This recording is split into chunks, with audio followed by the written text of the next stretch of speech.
Eu nunca poderia imaginar que uma simples entrega de comida mudaria minha vida de forma irreversível.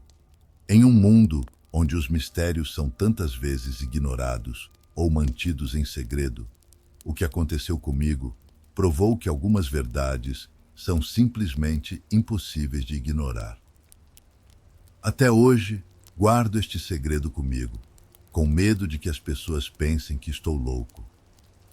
Mas agora, ao colocar estas palavras no papel, espero que a história que vou contar faça você refletir sobre os horrores que podem estar escondidos bem diante de nós. Na época, eu trabalhava como entregador em um restaurante japonês. Era um emprego que me dava um senso de rotina e estabilidade, algo que eu valorizava. Marina, minha chefe, era uma mulher gentil e atenciosa. Havia uma certa cumplicidade entre nós, algo que eu não ousava nomear, mas que tornava nossos momentos no restaurante especiais. Muitas noites, ela ficava comigo até tarde e ocasionalmente me oferecia carona para casa. Esses gestos simples iluminavam minha rotina e me faziam acreditar que talvez houvesse algo mais entre nós do que apenas trabalho. Era uma noite como outra qualquer. O restaurante estava movimentado e os pedidos pareciam não parar de chegar. Quando o movimento finalmente diminuiu, já passava da meia-noite. Marina me entregou o último pedido da noite, um sashimi deluxe acompanhado de sushi. Ela sorriu para mim como sempre fazia, mas havia algo em seu olhar que me fez hesitar por um momento. Talvez fosse apenas o cansaço. Eu balancei a cabeça, pegando o pedido e me preparando para mais uma entrega. Enquanto percorria as ruas desertas da cidade em minha moto, meu telefone tocou. O número era desconhecido, mas atendi, acreditando que pudesse ser o cliente. Do outro lado, uma voz masculina, grave e calma falou: "Você está levando algo muito importante. Eu quero essa comida e estou disposto a pagar uma quantia generosa por ela." A proposta foi tão inesperada que fiquei sem palavras por alguns segundos. Respondi que o restaurante poderia preparar outro pedido para ele, mas o homem insistiu: "Não quero outra refeição. Quero exatamente essa. Vou te pagar o suficiente para você nunca mais precisar trabalhar." A promessa de dinheiro me fez hesitar. Contra meu melhor julgamento, aceitei. Ele me deu um endereço novo e eu mudei minha rota, ainda sem entender completamente por que estava fazendo aquilo. Conforme me aproximava do local indicado, uma sensação de mal-estar começou a crescer em mim. Algo não estava certo. A cada curva, parecia que minha moto ficava mais pesada e meu coração batia acelerado. Quando finalmente cheguei ao destino, um estacionamento vazio e mal iluminado, a atmosfera estava carregada, como se o próprio ar estivesse tentando me impedir de continuar. Não havia ninguém à vista. Desci da moto e tentei ligar para o homem, mas em vez de ouvir sua voz no telefone, ouvi o som de um toque vindo de dentro do estacionamento. Segui o som, meus passos ecoando pelo chão de concreto. Cada passo parecia mais difícil do que o anterior, como se algo invisível estivesse puxando meu corpo para trás. Foi então que o vi. Entre dois carros estacionados, havia um corpo caído no chão, inerte. Ao lado do corpo, um celular tocava, e sobre ele, uma figura que não parecia pertencer a este mundo. Era algo entre um homem e uma criatura bestial, coberta de pelagem negra, com olhos que brilhavam com um vazio aterrorizante. Ele estava inclinado sobre o corpo e havia sangue, muito sangue. Meu corpo congelou. Por um momento que pareceu durar uma eternidade, fiquei ali, incapaz de me mover. Então, sem querer, soltei um suspiro abafado. A criatura ergueu a cabeça e me olhou diretamente. Seus olhos pareciam atravessar minha alma, como se estivessem analisando cada pedaço do meu ser. Um rosnado baixo saiu de sua garganta e eu soube que precisava sair dali.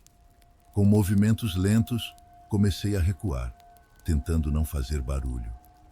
Quando alcancei minha moto, liguei o motor e acelerei, deixando o estacionamento para trás o mais rápido que pude. Meu coração batia tão forte que eu mal conseguia ouvir o som do motor. Não sabia para onde ir, mas meus instintos me levaram de volta ao restaurante. Marina estava fechando o local quando cheguei. Ela viu meu estado e imediatamente perguntou o que havia acontecido. Entre soluços e frases desconexas, contei tudo. Ela ouviu com atenção, sem me interromper. Quando terminei, sua expressão era de pura seriedade. Precisamos ir à polícia, ela disse, e eu concordei. A revelação. A polícia não levou minha história a sério, mas decidiram investigar o local devido à gravidade do relato. No dia seguinte, o noticiário local falou sobre um assassinato em um estacionamento, mas nada foi mencionado sobre a criatura. Marina parecia estranhamente calma, como se já esperasse isso. Dias depois, enquanto fechávamos o restaurante, ela se aproximou de mim com uma expressão que eu nunca tinha visto antes. Sua voz estava baixa, quase um sussurro, quando disse: "A criatura que você viu não é a única. Existem outras. Meu tio faz parte de uma sociedade secreta que estuda essas coisas. Algumas dessas criaturas vivem entre nós, disfarçadas. Outras, como aquela, são extremamente perigosas. Você precisa esquecer o que viu." Eu não sabia o que pensar. Marina me explicou que revelar o que eu sabia colocaria minha vida em risco. Ela me aconselhou a sair da cidade e recomeçar em outro lugar. Segui seu conselho, mas até hoje, as imagens daquela noite continuam me assombrando. O mundo oculto. Desde então, passei a pesquisar obsessivamente sobre eventos similares. Descobri que há relatos antigos de criaturas semelhantes, descritas em lendas urbanas e folclore.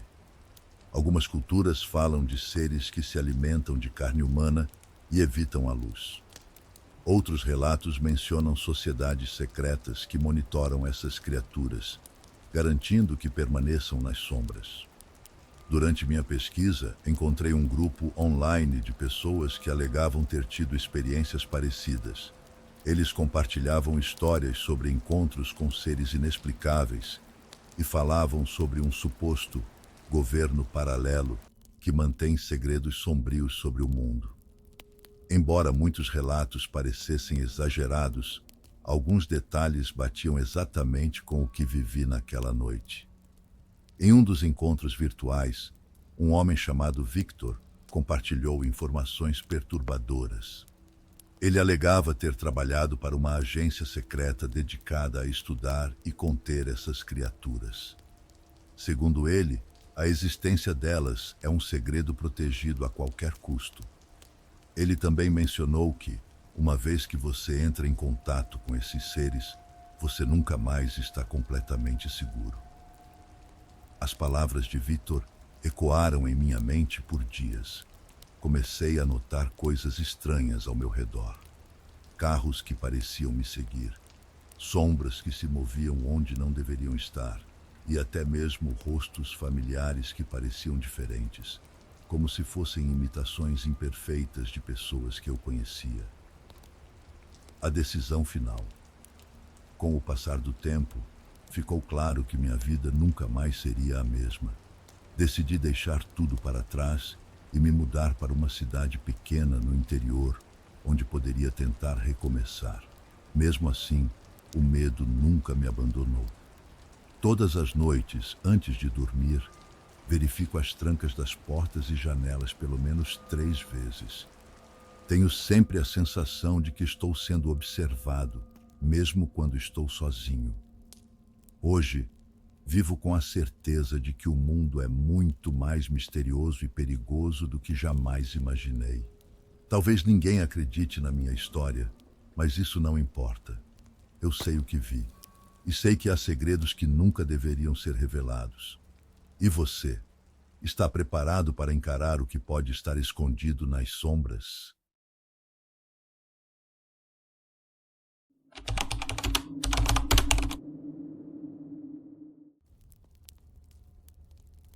Isso aconteceu numa época da minha vida, há mais de 2 décadas, quando eu trabalhava como entregador de comida. Era um tempo bem diferente do atual, antes de existirem aplicativos de entrega, e o trabalho era obtido de forma mais manual e direta. Um amigo meu, que já trabalhava em um restaurante local, foi quem me recomendou para a vaga. Segundo ele, era a única maneira de contratarem funcionários naquele lugar. Logo de início, algo me chamou muito a atenção: o salário. Era exageradamente alto, bem acima da média do que se pagava para entregadores. Claro, isso despertou minha curiosidade, mas ao mesmo tempo levantou algumas suspeitas. Havia uma cláusula no contrato que especificava que a quantia exata do salário era confidencial. Eu não podia, sob nenhuma circunstância, revelar esse valor a ninguém. Caso desobedecesse, haveria consequências sérias, incluindo problemas legais. Confesso que achei isso estranho, mas a necessidade financeira falou mais alto, e eu assinei o contrato sem pensar 2 vezes. Ao longo do tempo, sempre me perguntei como um restaurante aparentemente comum podia pagar tão bem. Não era um estabelecimento extravagante, nem frequentado por clientes abastados, o que tornava aquele salário ainda mais misterioso. Contudo, meu amigo me aconselhou a simplesmente fazer meu trabalho e manter a boca fechada. Segui seu conselho à risca, até mesmo entre os colegas. Foi então que recebi a entrega que mudaria minha vida para sempre. Meu próprio chefe veio pessoalmente até mim, algo que nunca acontecia, e designou a tarefa. Ele não delegou para nenhum outro entregador, o que me fez sentir uma certa importância. Ele disse que eu era um dos melhores trabalhadores, e embora não entendesse o motivo daquele elogio, isso me motivou. Peguei o pedido e parti para o endereço indicado. Chegando lá, deparei-me com uma casa que mais parecia uma mansão. Era um lugar extremamente luxuoso, que se destacava em meio ao bairro. Antes de tocar a campainha, fiquei alguns segundos admirando a residência, intrigado com a riqueza que emanava daquele lugar. Contudo, não tive nem mesmo a oportunidade de tocar o interfone. De repente, senti um movimento por trás de mim. Alguém colocou um pano em meu rosto, impregnado com um cheiro forte. Em poucos segundos, perdi a consciência. Quando acordei, estava amarrado em uma sala escura, iluminada apenas por velas. O ar estava pesado e um cheiro de incenso doce e enjoativo preenchia o ambiente. As paredes eram negras, mas estavam cobertas por símbolos pintados de vermelho. Reconheci alguns como pentagramas e outras formas que remetiam a demônios. Imediatamente, uma onda de pânico tomou conta de mim. Eu tinha uma ideia sombria de onde estava. Pouco depois, uma mulher entrou na sala, escoltada por 2 homens vestidos com túnicas negras. A figura dela era imponente e seu olhar transmitia uma frieza que congelava minha alma.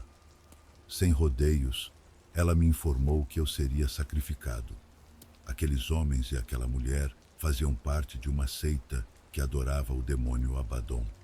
Não houve tempo para pensar, apenas para sentir o terror crescendo dentro de mim, enquanto tentava processar o que estava acontecendo.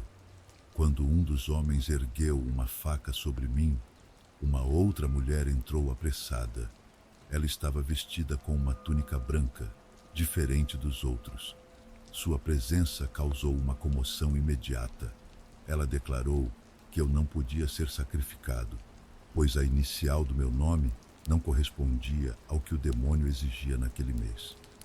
Foi uma situação surreal. Eu deveria me sentir aliviado, mas a solução apresentada por eles foi ainda mais terrível. Eu precisaria atrair outra pessoa para ocupar meu lugar.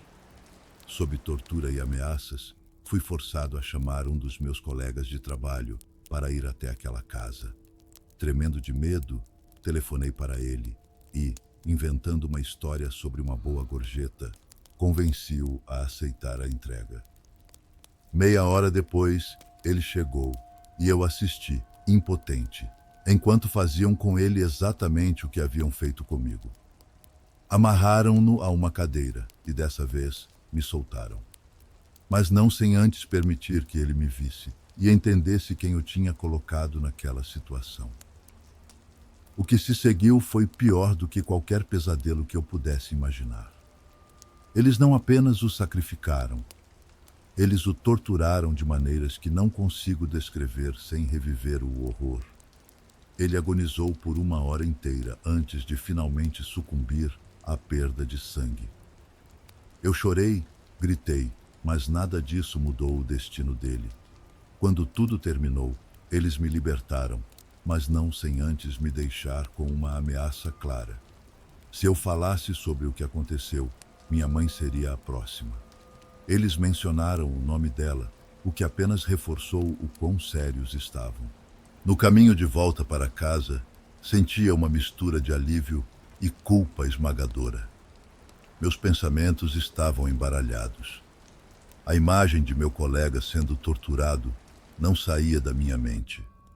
Quando cheguei em casa, tranquei todas as portas e janelas. Mal consegui dormir naquela noite, acordando a cada barulho que ouvia.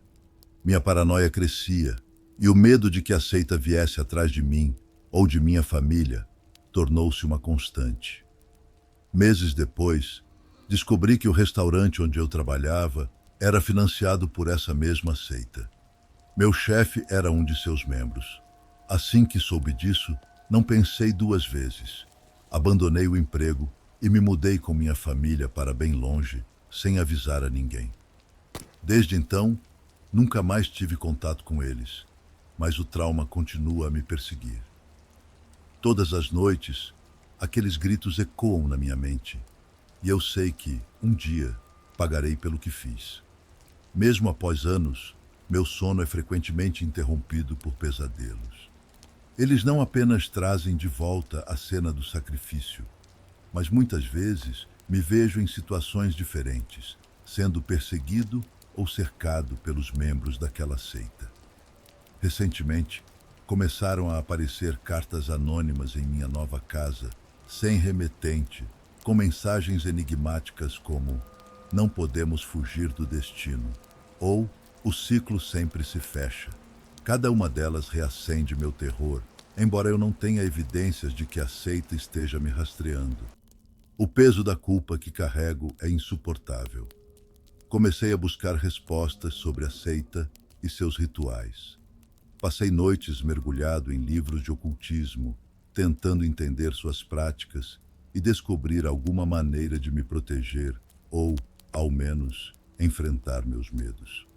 Mas quanto mais eu aprendia, mais sombrio parecia o abismo que eles representavam. Uma vez, durante uma dessas pesquisas, encontrei algo perturbador, uma descrição detalhada de como a seita escolhia suas vítimas.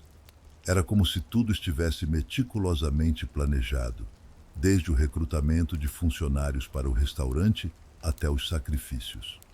Tudo fazia parte de um ciclo que se repetia, e pelo que li, aqueles que escapavam raramente ficavam livres para sempre. Acreditava que tinha deixado tudo para trás, mas a verdade é que carrego as marcas desse evento como cicatrizes invisíveis. Tento viver uma vida normal, mas é impossível ignorar o peso da minha decisão. Sei que, de certa forma, contribuí para aquela atrocidade, mesmo que sob coação. E isso é algo que me assombra todos os dias. Esses monstros continuam sendo os protagonistas dos meus piores pesadelos. E embora eu esteja vivo, me sinto como um morto-vivo, condenado a carregar esse peso pelo resto da minha vida.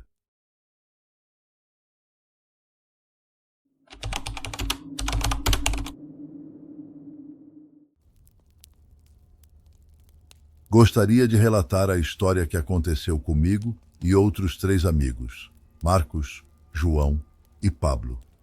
No ano passado, decidimos acampar no Parque Nacional do Caparaó, um lugar de paisagens belíssimas e também conhecido por suas lendas sombrias. Moro atualmente em Mimoso, uma cidade pequena e acolhedora. mas esse evento ficou marcado como um dos mais perturbadores da minha vida. O destino do acampamento era uma colina bastante alta, no topo da qual havia uma cruz enorme, visível a quilômetros de distância. Há muito tempo, era costume local subir até lá em uma certa época do ano.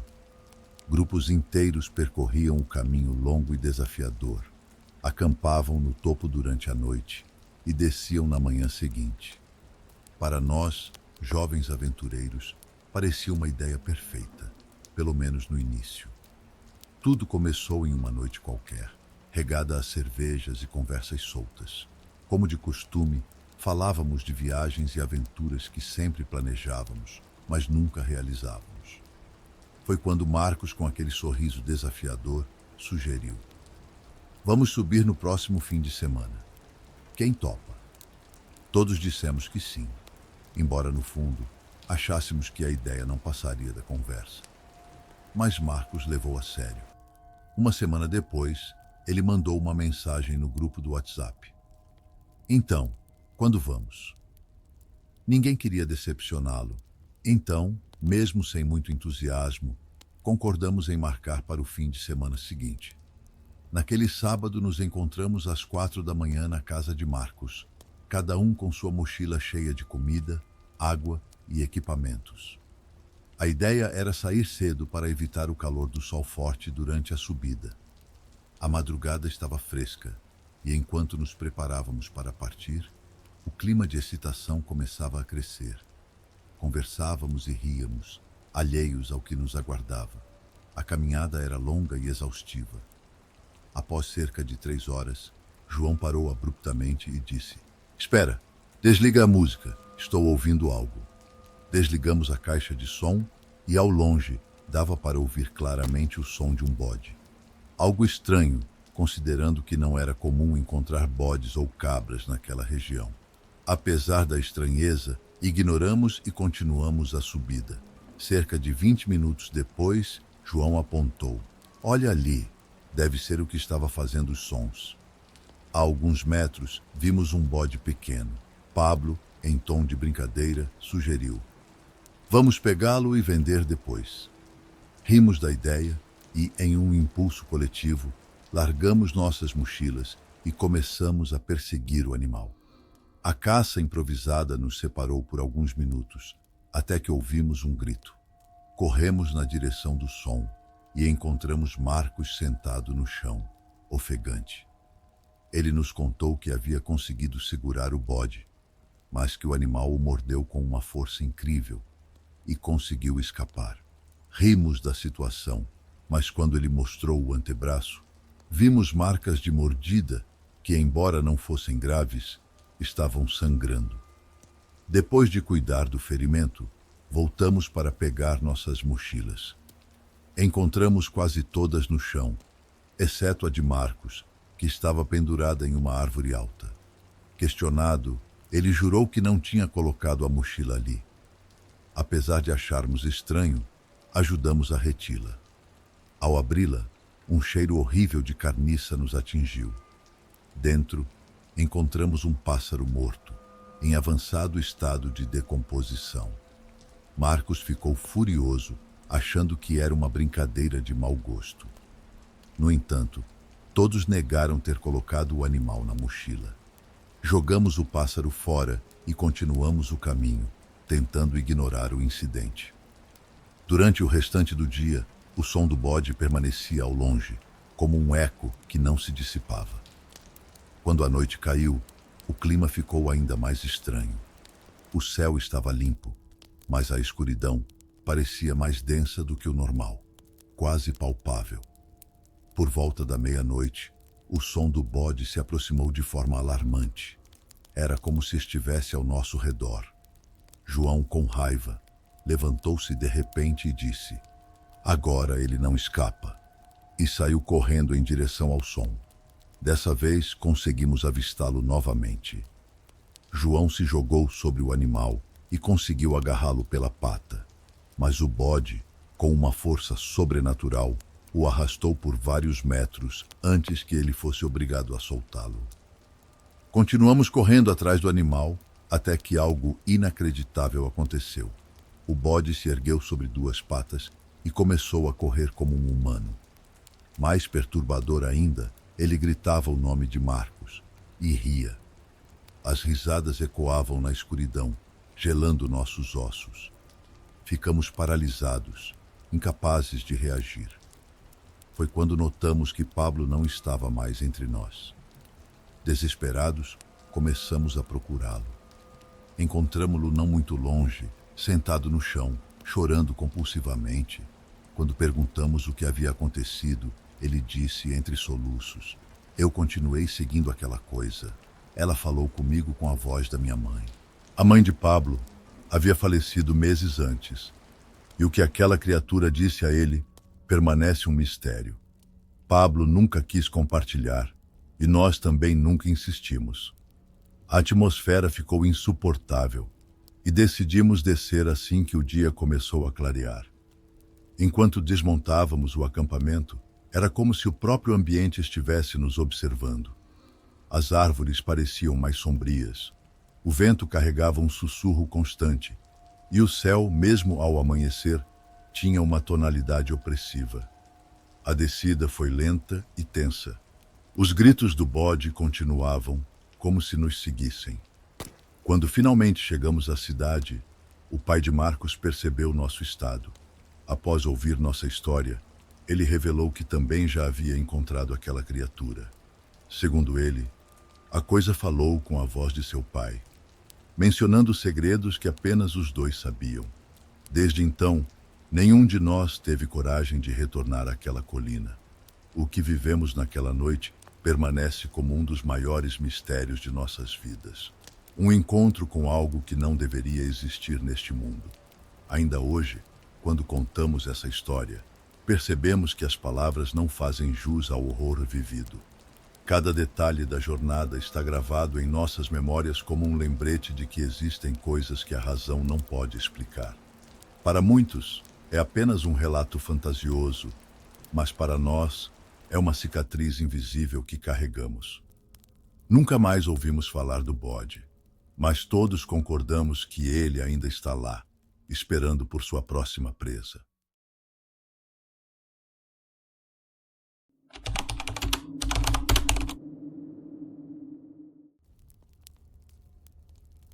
Meu nome é Norberto, e o que vou contar aqui é uma história que ficou marcada para sempre na minha família. Essa narrativa foi passada para mim pelo meu avô. Que descanse em paz. Ele era um homem de coragem, mas o que aconteceu naquela noite o assombrou pelo resto da vida. Tudo aconteceu muitos anos atrás, quando meu avô trabalhava como caminhoneiro e percorria as estradas do México. Durante nossas reuniões de família, ele sempre recontava essa história, com detalhes que pareciam se gravar ainda mais em sua memória a cada vez que ele falava. A maneira como ele narrava era cheia de emoção, e o simples ato de ouvi-lo fazia com que todos sentissem um frio na espinha. Ele tinha o dom de envolver as pessoas em suas palavras, e talvez fosse por isso que sua história parecia tão vívida. Naquela noite, ele estava viajando acompanhado de um amigo. Os dois seguiam pela estrada, conversando e rindo para aliviar as horas de solidão. Meu avô sempre dizia que o riso era um bom companheiro nas estradas, especialmente quando a noite era longa e a paisagem monótona. Já era noite, mas ele não conseguia lembrar a hora exata. O que ele lembrava claramente é que o céu estava escuro e a estrada parecia interminável. De repente, eles entraram em um trecho onde começou a chover torrencialmente. A chuva veio do nada, forte e intensa, algo que não fazia sentido, pois eles sempre se informavam sobre as condições climáticas antes de pegar a estrada. Naquele dia, não havia qualquer previsão de chuva. O caminhão seguia devagar. A visibilidade estava ruim e meu avô tomava todos os cuidados para evitar acidentes. Então, algo estranho aconteceu. O amigo dele, que até então estava conversando e rindo, mudou de repente. Seu rosto ficou sério, como se algo o tivesse incomodado profundamente. Ele disse ao meu avô que precisava parar, pois queria ir ao banheiro. Meu avô explicou que aquilo era impossível. O trecho onde estavam era cercado por morros e vegetação densa dos dois lados, sem um lugar seguro para estacionar. Além disso, a chuva era intensa, tornando ainda mais perigoso qualquer tipo de parada. Porém, o amigo dele parecia cada vez mais desesperado, insistindo que não poderia esperar. Meu avô começou a se irritar, pois a insistência estava tirando sua concentração. Apesar de ser uma pessoa calma, ele começou a se sentir desconfortável com a mudança repentina no comportamento do amigo. Afinal, o que poderia ter causado tal urgência? Ele lembrava que antes de entrarem naquele trecho, estavam discutindo coisas triviais: o tempo, a família, a próxima entrega, e agora o clima entre eles parecia pesado. Quando finalmente saíram daquele trecho e a chuva começou a diminuir, ele decidiu parar o caminhão no acostamento, em uma área de mato. O amigo dele desceu, mas, para surpresa do meu avô, insistiu para que ele fosse junto. Meu avô tentou rir da situação, brincando que o deixaria ali sozinho. Mas quando olhou nos olhos do amigo e viu o medo em sua expressão, ele decidiu acompanhá-lo. O amigo puxou meu avô para longe do caminhão e, tremendo, revelou algo assustador. Havia mais alguém na cabine do caminhão. Segundo ele, essa presença o observava o tempo todo pelo retrovisor, com olhos enormes e um sorriso assustadoramente branco e largo. Meu avô tentou ignorar aquilo, acreditando que era apenas uma brincadeira ou fruto do cansaço do amigo. Ele riu, voltando ao caminhão sozinho para provar que não havia nada ali. Porém, ao chegar à cabine, encontrou algo que o fez gelar. Pegadas de lama marcavam o banco do passageiro, como se um galo gigante tivesse passado por ali. As pegadas eram longas, com marcas que lembravam garras afiadas. Além disso, ele notou algo ainda mais estranho. Cinzas estavam espalhadas sobre o leito, manchando o lençol branco que ele sempre mantinha limpo. Confuso e assustado, meu avô chamou o amigo de volta. Ele mostrou as pegadas e as cinzas, mas afirmou que não havia mais nada na cabine. Mesmo assim, ambos estavam apavorados. Apesar do medo, decidiram seguir viagem.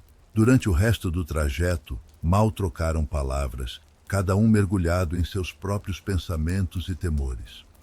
Meu avô contou que o silêncio naquela noite era quase ensurdecedor. Até o som do motor parecia abafado pela tensão que os envolvia.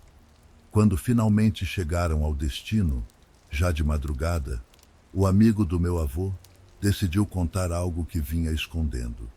Ele revelou que na semana anterior havia usado o caminhão emprestado e pegado uma mulher da vida na estrada. Depois de passarem a noite juntos, ela exigiu uma quantia alta de dinheiro que ele se recusou a pagar. Furiosa, ela o ameaçou, dizendo que algo muito ruim iria acontecer com ele. Meu avô ficou furioso ao saber do que havia acontecido dentro do caminhão, mas o que o deixou ainda mais inquieto foi a possibilidade de que aquela mulher fosse uma bruxa. Talvez ela tivesse amaldiçoado o amigo, acreditando que o caminhão fosse dele. Ainda assim, meu avô tentou racionalizar a situação e, para garantir, levou o caminhão a um padre que o abençoou. Depois disso, nenhuma outra ocorrência estranha foi registrada no veículo. No entanto, para o amigo do meu avô, as coisas não terminaram bem. Ele começou a relatar experiências assustadoras em sua própria casa. Figuras sombrias pareciam observá-lo no escuro, e ele frequentemente acordava no meio da noite tomado por um medo inexplicável. Ele descrevia sentir presenças no quarto, como se algo o observasse da escuridão. Até mesmo objetos em sua casa começaram a se mover sozinhos. Certo dia, ele encontrou marcas estranhas nas paredes, semelhantes às pegadas vistas no caminhão, mas menores, como se algo ou alguém tivesse passado por ali. 2 meses depois daquela noite fatídica, ele adoeceu subitamente. Mesmo sendo um homem saudável, veio a falecer de uma parada cardíaca, deixando todos perplexos. A família dele tentou buscar respostas, mas os médicos não encontraram nenhuma causa aparente para sua morte. Na pequena cidade onde ele morava, as pessoas começaram a comentar sobre o caso. Muitos acreditavam que a mulher era de fato uma bruxa e que a maldição a alcançara de forma implacável. Meu avô nunca conseguiu explicar o que aconteceu. Ele acreditava em parte que tudo poderia ser coincidência, mas as evidências apontavam para algo muito mais sombrio. Depois da morte do amigo, meu avô decidiu nunca mais pegar a mesma rota na qual tudo aconteceu. Ele também passou a carregar um crucifixo no caminhão e a rezar sempre antes de cada viagem. Esta é a história dele, e a interpretação fica a critério de cada um que a ouve.